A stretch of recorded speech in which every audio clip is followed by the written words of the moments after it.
कहानी शुरू होती है 5th सेंचुरी CE में, जब गुप्ता एम्पायर अपने शिखर पे था और उस समय के महाराज कुमार गुप्त फर्स्ट ने इस ज्ञान की नगरी की नींव रखी थी।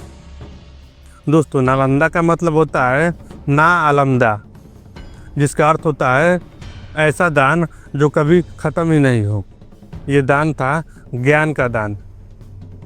नालंदा सिर्फ एक बिल्डिंग नहीं थी, ये एक ज्ञान का शहर था। ऐसी जहाँ आपको मंदिर मिलते थे, लेक्चर हॉल्स, साइंस लैब और 8 मंजिलों जितनी बड़ी लाइब्रेरियाँ। नालंदा की प्रमुख 3 लाइब्रेरियाँ थी जो उसकी शान थी: रत्न सागर, रत्न रंजक और रत्नदती। यहाँ हर सब्जेक्ट की किताबें मिलती थी और बहुत सारे रेयर बुद्धिस्ट एक्स भी होते थे। और रत्नदती तो इतनी बड़ी थी कि लोग कहते हैं वे 9 मंजिलें जितनी ऊंची थी। इनकी पुस्तकें सिर्फ भारत की नहीं थी, ग्रीस, रोमन, तिब्बत, चाइना, हर देश की जानकारी यहाँ मिलती थी। बहुत कम लोग जानते हैं कि नालंदा एक रेसिडेंशियल यूनिवर्सिटी थी, जहाँ 10,000 से ज़्यादा छात्र और 2,000 से ज़्यादा अध्यापक रहते थे। और यहाँ के एडमिशन आज के जैसे फॉर्म में नहीं होता था। यहाँ ओरल एंट्रेंस एग्ज़ाम होता था। गेट के बाहर डिबेट होते थे, अगर आप विचार कर पाए तभी एंट्री मिलती थी। यहाँ के सब्जेक्ट में होते थे बुद्धिस्ट फिलॉसफी, मैथमेटिक्स यानी गणित, आयुर्वेदा और मेडिसिन, एस्ट्रोनॉमी ज्योतिषी, ग्रामर यानी व्याकरण और लॉजिक यानी तर्कशास्त्र।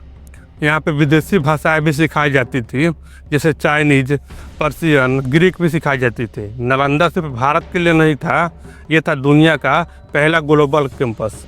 प्रसिद्ध चाइनीज मंक वॉन्ग 7 साल तक नालंदा में पढ़े थे। उन्होंने लिखा, नालंदा के स्कॉलर्स दुनिया के सबसे गहन सोचने वाले लोगों में से एक थे।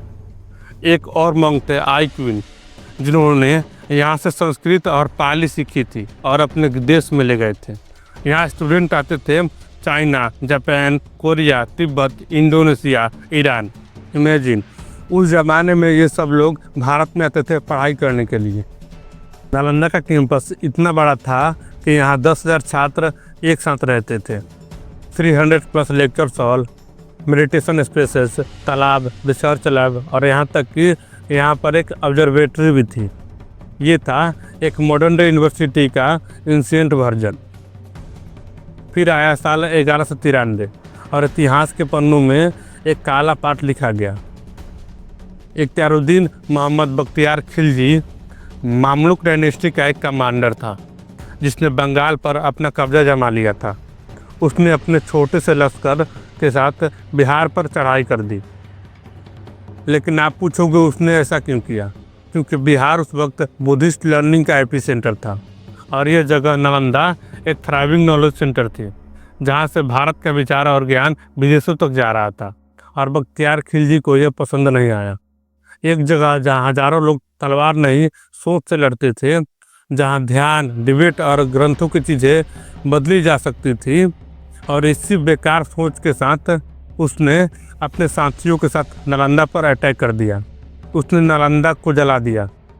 बुद्धिस्ट मंक्स का मास एक्सिक्यूशन किया गया और नालंदा की 3 लाइब्रेरी जिसका नाम था रत्न सागर, रत्न रंजक और रत्नदती, उनको आग के हवाले कर दिया गया।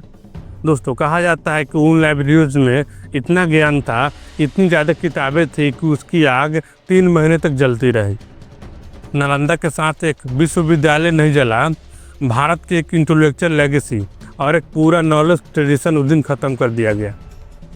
दोस्तों, अगर इसकी समराइज करें तो बख्तियार खिलजी, जो एक मिलिट्री जनरल था, मोहम्मद गौरी के अंदर उसने बंगाल पर 1200 CE के अराउंड कैप्चर किया और उसने नालंदा को 1193 में अटैक किया, क्योंकि उस वक्त बुद्धिस्ट एक्सक्यूशन को एक सिंबॉलिक पावर सेंटर के रूप में देखा जाता था। सिर्फ नालंदा ही नहीं, विक्रमशिला और उदांतापुरी भी इसी वेब में डिस्ट्रॉय हो गया। 700 साल बाद 2010 में भारत सरकार ने यह एक सपना देखा, नालंदा को फिर से जिंदा करने का। इसका विचार सबसे पहले दिया था डॉक्टर APJ अब्दुल कलाम ने। आज नालंदा एक बार फिर से जीवित हो गई है। एक नया कैंपस, नए स्टूडेंट्स, लेकिन विरासत वही, सोचना, सीखना और समझना।